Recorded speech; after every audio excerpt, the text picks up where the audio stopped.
பாப்பி hills adventure. இந்த பார்க்குள்ளே தாங்க போக போகிறேன். இந்த பார்க்கில் என்னென்ன அட்வென்ச்சராக இருக்குதுன்னு சொல்லிட்டு அப்படி பார்க்குறாங்க. இங்கே பார்த்தீங்கன்னா பேக்கேஜாகவும் பண்ணலாம், அது இல்லாமல் தனித்தனியாகவும் பண்ணலாம். பேக்கேஜாக பண்ணால் கொஞ்சம் அமௌண்ட் சேவ் ஆகும், தனித்தனியாக பண்ணால் அது கொஞ்சம் அமௌண்ட் அதிகமாக தான் ஆகும். ஏன்னா ஒவ்வொரு இதுக்கும் ஒவ்வொரு இதாக அமௌண்ட் கொடுக்கறனால. அப்படியே வாங்க போய் பார்க்கலாம் என்னென்ன அட்வென்ச்சர் இருக்குது, எப்படியெல்லாம் விளையாடுறாங்கன்னு சொல்லிட்டு பார்க்கலாம். அது பெரியவங்கள் முதல் சிறியவர்கள் வரையுமே இங்கே பார்த்தீங்கன்னா கேமிங் இருக்குது. இங்கே பாருங்கள், அப்படியே விளையாடுறத பாருங்கள், காமிக்கிறேன். இந்த கைகளை பிடிச்சிட்டு அப்படியே ஒவ்வொரு ஸ்டெப்பாக அப்படியே போகணும் போல். இதை பார்த்தீங்கன்னா இங்கேருந்து சுற்றிட்டு அந்த இது போகணும் போல். கேமிங்கெல்லாம் பயங்கரமாக இருக்குது. மேலே அந்த டயர் கேம் எப்படி இருக்குன்னு தெரியலையே. இது சைக்கிள்.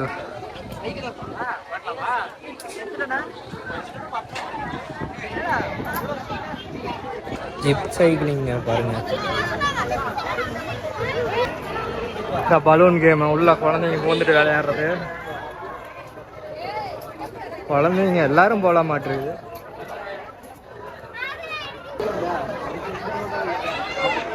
அப்படியே ரோல் பண்ணுறது பாருங்க, பார்த்தீங்களா?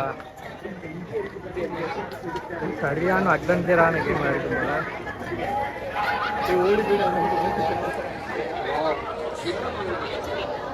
அந்த பேக்கில்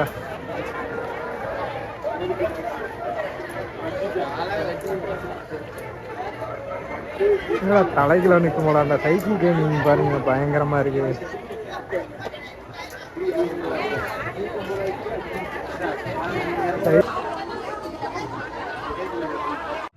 இங்கே பார்த்தீங்கன்னா குழந்தைங்களுக்கான பஞ்சு ஜம்பிங்கும் இருக்குது.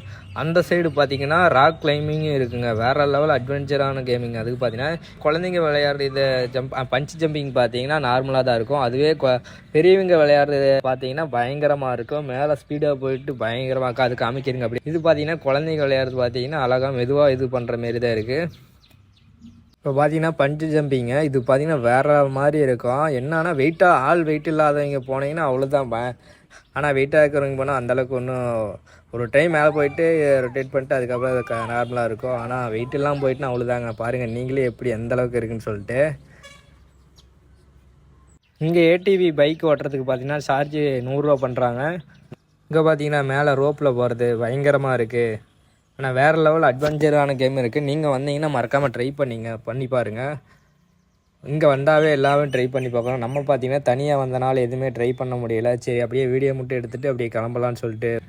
இங்கே பார்த்தீங்கன்னா பெயிண்டிங் பால்னு சொல்லி கன் ஷூட்டில் ஷூட் பண்ணோம். வேறு லெவலில் இருக்குங்க இந்த கேமிங். பார்த்தீங்கன்னா அப்படியே பார்க்கலாங்க பையன் சொல்கிறானாலேன்ட்டு அப்படியே இருக்கா. ஆனால் ஒன்று கூட உடையலை. ஓகேங்க, நம்ம நெக்ஸ்ட் இது பார்ப்போம். அப்படியே இந்த கேமிங் பார்த்தீங்கன்னா குழந்தைங்க பார்த்தீங்கன்னா கப்பல் ஓட்டுற மாதிரி. இந்த கேமிங் பார்த்தீங்கன்னா 100 ரூபா சார்ஜ் பண்ணுறாங்க. மேலே பார்த்தீங்களா அப்படியே ஜிப் சைக்கிளிங் பாருங்கள், வேறு லெவலில் போயிட்டுருக்கு. இங்கே வந்தீங்கன்னா நிறைய அட்வென்ச்சரான கேமிங்காக இருக்குங்க. நம்ம பார்த்தீங்கன்னா ட்ரை பண்ணிவிட்டு எல்லாம் என்ஜாய் பண்ணிட்டு போகலாங்க. அவ்வளோதாங்க, நம்ம பார்த்தீங்கன்னா கிளம்பியாச்சு. இருக்க முடியாத ஒரு கடைங்க இந்த கடை. இந்த கடையை பார்த்தாவே பழைய நினைவுகள் ரொம்ப இதாகுது. கிளம்புறதுக்குள்ளே நான் முன்னாடி சொல்லியிருப்பேன் மழை வரணும்னு சொல்லி. அதேமாரி மழை வருதுங்க. நினச்சது நடந்துருச்சு. லைட்டாக தூறல் போடுது.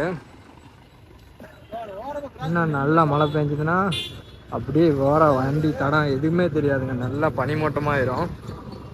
வேற லெவலில் இருக்கும். நம்ம இப்போ பார்த்தீங்கன்னா பஸ் ஸ்டாப்பில் வெயிட் பண்ணிகிட்ருக்கோம். சேலத்துக்கான பஸ்ஸு வர்றதுக்காக. வந்ததும் ஏறி அப்படி கிளம்ப வேண்டியதாங்க.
நம்ம இப்போ சேலத்தில் இறங்கியாச்சுங்க. நெக்ஸ்ட்டு பார்த்தீங்கன்னா அப்படியே பவானி பஸ் ஏற வேண்டியதான். ஏற்காட்டில் பார்த்தா நல்லா பனிமூட்டமாக இருந்துச்சு. இப்போ சேலம் பஸ் ஸ்டாண்டில் பார்த்தீங்கன்னா நல்லா வெயிலாக இருக்கிற மாதிரி இருக்குது. வெயில் அடிக்குது ஓகேங்க. இதுதாங்க சேலம் பஸ் ஸ்டாண்ட். அந்த சைடு பார்த்தீங்கன்னா ஏற்காடு போகிற பஸ் நிற்கிற இடம். நம்ம இப்போ பார்த்தீங்கன்னா பஸ்ஸில் ஏறி உக்காந்தாச்சு. அப்படியே கிளம்ப வேண்டியது தான்.